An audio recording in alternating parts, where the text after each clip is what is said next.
Mais uma vez, estamos juntos aí, galera. Saudações a todos. Eu peço desde já que dê aquela moral aí, se inscrevendo, você que não é inscrito, comentando, dando like, compartilhando, para que o nosso conteúdo possa alcançar cada vez mais mentes e corações, para que os mesmos não sejam enganados, engodados, levados de um canto para outro, feito gado por qualquer vento de doutrina.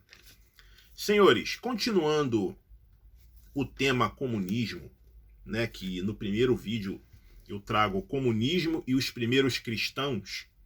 Dê uma analisada lá, é muito legal. Eu mostro sim que os primeiros cristãos eles aderiram ao pensamento comunista. Tanto é verdade que você vai ver lá no livro de Atos que eles repartiam suas propriedades e tinham tudo em comum. Você vai ver que eles vão inspirar mais à frente movimentos como os essênios, né? Os essênios não, minto, os valdenses na Idade Média.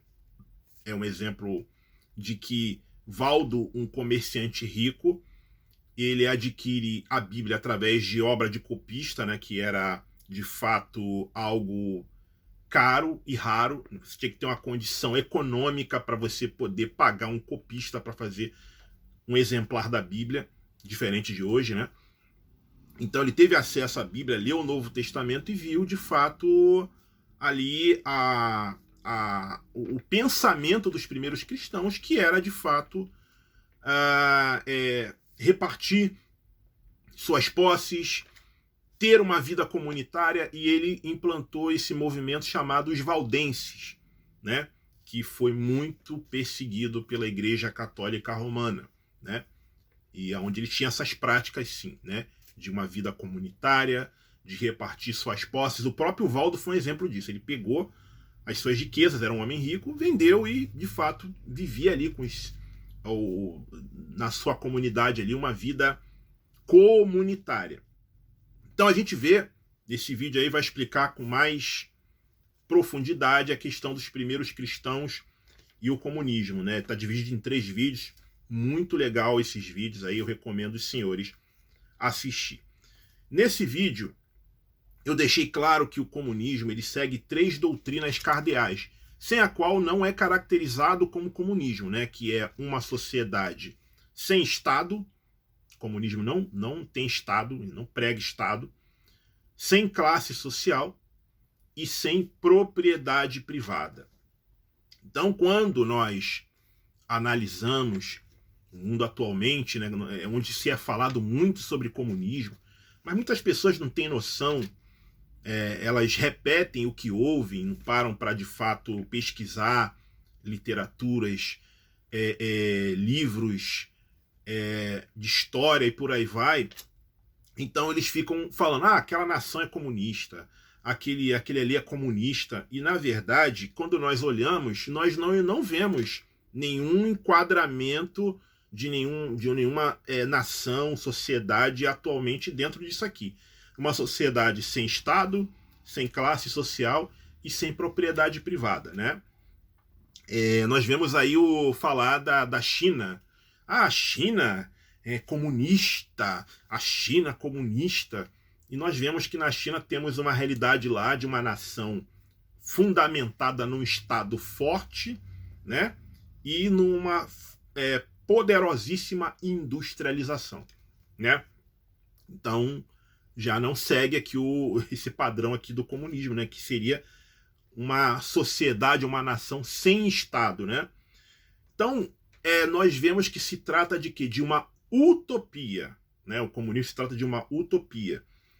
Na verdade, utopia tem tudo a ver, sim, com um pensamento comunista, né? E um dos pensadores comunistas chamado Thomas More, né? Na verdade, utopia é nome de uma ilha. Ele escreve uma obra em 1516, onde o tema dessa obra se chama Utopia, que é o nome de uma ilha fictícia, né?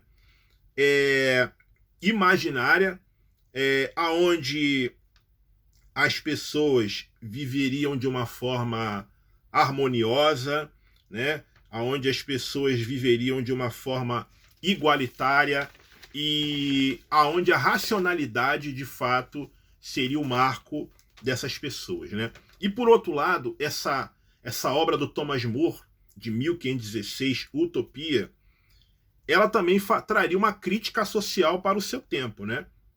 Então, as pessoas viveriam ali de uma forma harmoniosa, sem guerras, sem exploração, né? Era também uma crítica social. Através dessa sociedade imaginada por Thomas More, se criticava os males sociais e políticos do seu tempo, né? Oferecendo uma visão de uma sociedade alternativa baseada na igualdade e na razão. A época de Thomas More trazia a realidade da falta de estabilidade política na Europa, guerras, corrupção, irracionalidade, desigualdade social, miséria dos mais pobres, resultado de um modelo econômico que favorecia os mais ricos. Então, na verdade, era uma ânsia por justiça social, né? Então, tanto movimentos socialistas como comunistas, o socialismo é uma fase transitória para se chegar ao comunismo. Na verdade, são socialismos no plural, não é socialismo uma palavra única, né? São socialismos, porque existem várias interpretações acerca do socialismo para se chegar ao comunismo. Então, o socialismo é uma fase transitória para o resultado final, que é o comunismo.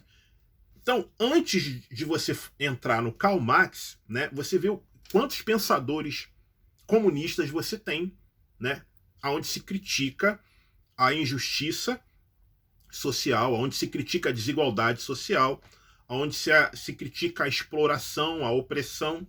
Então, você vai ter, por exemplo, Platão, ele tem uma obra chamada República, né, a palavra república no latim significa coisa pública, né? Você vai ter os primeiros cristãos, isso eu falo no último vídeo. Você vai ter os humanistas do século XVI e você vai ter hoje Thomas More, né? E eu vou também falar um pouco sobre o Karl Marx, né? Então, entrando aqui no Karl Marx. O Karl Marx, ele vai construir o seu pensamento estudando a política francesa, a economia inglesa e a filosofia alemã. Então, muito dos pensamentos que o Karl Marx desenvolve já está posto antes dele começar a expor os seus pensamentos. Mas nós caracterizamos o pensamento de Karl Marx sob três teorias fundamentais, né? Que é o materialismo histórico, né? A luta de classes e a teoria do valor. O materialismo histórico é um estudo de formação econômica e social das nações ao longo da história.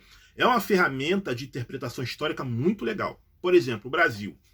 O Brasil, para você entender o Brasil hoje, você tem que estudar a sua formação econômica e social ao longo da história. E você vai entender o Brasil de hoje. Sem a qual, se você não estudar isso, você não vai entender o Brasil de hoje. Você vai ter uma interpretação muito equivocada. É óbvio que no estudo da história você vai estudar outras formas também de construção histórica também do nosso povo, da nossa nação, que vai ajudar sim. Mas esse materialismo histórico aqui, ele é uma ferramenta de interpretação da história muito legal.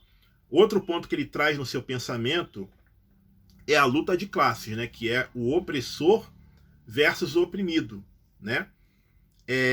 E, para finalizar, a teoria do valor, que nós conhecemos como mais-valia. Então, são esses três pensamentos, ou essas três teorias fundamentais no pensamento de Karl Marx, né?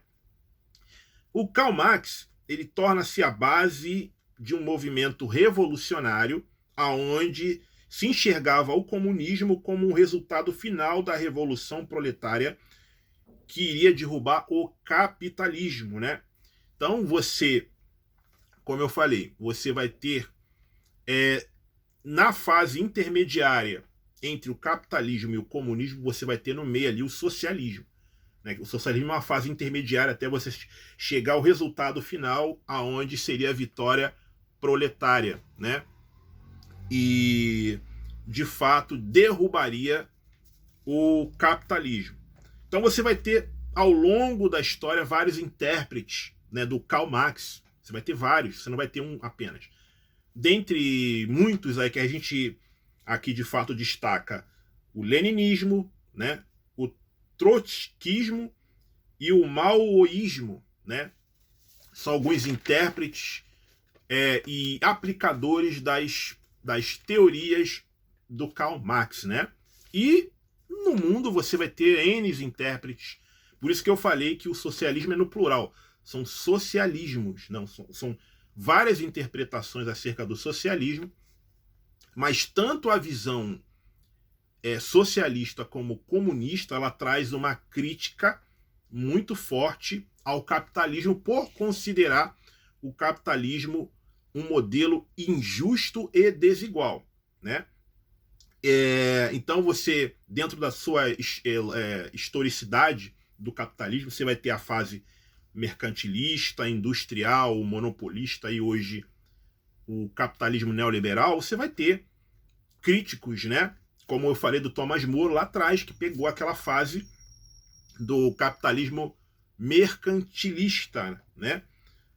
Então, dentro dessa visão crítica do capitalismo, que é socialismo e comunismo, o trabalhador sofre uma alienação por serem oprimidos pelos proprietários dos meios de produção ou das empresas, né? Então, uma coisa importante que nós temos que entender no capitalismo é o seguinte: existem muitas pessoas que vão aí morrer defendendo o capitalismo, né? Então, das duas, uma. Você tem pessoas pobres que defendem o capitalismo com unhas e dentes. Aí, dentro da crítica do capitalismo, as pessoas vão falar que isso é alienação. Foram pessoas que foram alienadas, né?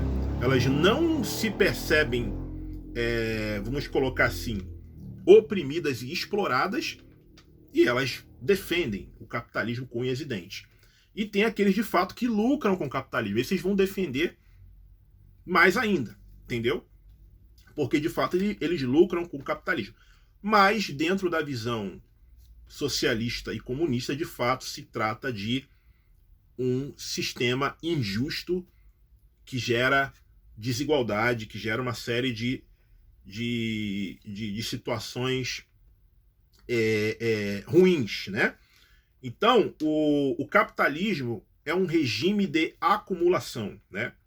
Capitalismo é a doutrina do capital. Então, a doutrina do capital é um regime de acumulação, que significa dinheiro em movimento. Então, significa dinheiro investido para se obter mais lucro, né? Ou seja, dinheiro investido para se obter mais dinheiro, né?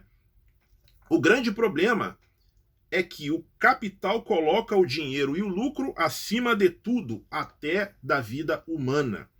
Então, em nome disso, não se respeita nada, se respeita apenas o lucro pelo lucro, né? Não se respeita a natureza. Se tiver que desmatar, vai desmatar. Se tiver que poluir, vai poluir. Se tiver que destruir tudo, vai destruir. Se tiver que matar, vai matar, né? Então não se respeita a natureza. Provoca nas pessoas níveis de competição, conflitos e estresse. Ou seja, o capitalismo ele traz uma cultura de ultra individualismo, ultra pragmatismo e ultramaterialismo. Então as pessoas, elas são extremamente individualistas. Entende? Aquele ditado popular, farinha pouca, meu pirão primeiro. Entende? Enfim. Traz também a visão pragmática, né? Ou seja, pragmatismo, resultado, lucro, tudo pelo lucro. Não importa o que eu faço pelo lucro. Nós vemos aí o último vídeo que eu gravei acerca da Faria Lima e do PCC, né? Então, dentro dessa cosmovisão do pragmatismo. Dá lucro, não importa se é dinheiro de sangue, se é dinheiro do crime, se é dinheiro de homicídio, se é dinheiro de opressão a pobres e miseráveis. Meu irmão, dá lucro é o que importa, né? Então, o capitalismo ele provoca nas pessoas níveis de competição, de conflitos, de estresse, né? Tem um autor que é o Thomas Hobbes que fala que é a luta de todos contra todos. Então, o individualismo é algo muito forte. E, obviamente, esse ultra-individualismo vai provocar o que nas pessoas?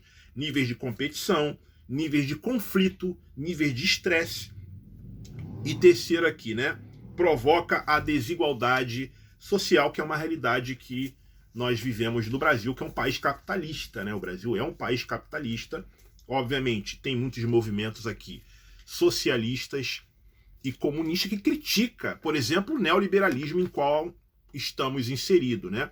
O nosso Estado brasileiro é regido pelo tripé macroeconômico, por políticas neoliberais. Temos um Estado que tem teto de gastos, que tem austeridade fiscal, ou pelo menos quando se quer investir mais no social, há uma crítica da elite financeira, do capital financeiro, com o mantra que o Estado não pode gastar, né? Sendo que, de fato, a sociedade brasileira tem demandas, né?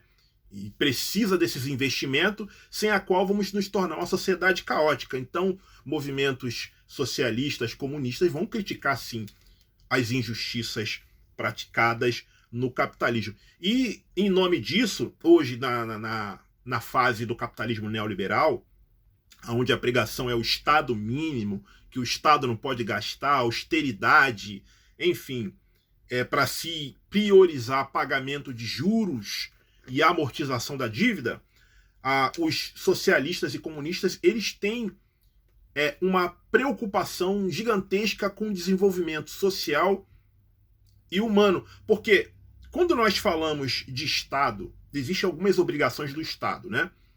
Eu destaco duas obrigações do Estado, né? Que é investimento no social e investimento em infraestrutura. O Estado passa a ter essas obrigações aí. Então, o investimento no social ele vai trazer desenvolvimento social e humano, né? E você vai defender que bandeira em nome do desenvolvimento social? Você vai defender a bandeira das políticas públicas, que o Estado, sim, tem que gastar com investimento em políticas públicas, direitos coletivos, sistema de proteção, principalmente à classe trabalhadora, né? E justiça tributária, que é um tema também que o Brasil está aí discutindo muito isso, né? Questão de quem tem mais tem que pagar mais e quem tem menos tem que pagar menos ou ser isento, né? Então tudo isso aí vai nos render o rótulo de comunista, né? Comunista comedor de que vai comer crianças, né? Comunismo é uma praga maldita e tal, mas na verdade a luta é por justiça social, né? E combate às injustiças promovidos por um modelo econômico que favorece os ricos. Ok, galera? Tamo juntos aí e, mais uma vez, saudações.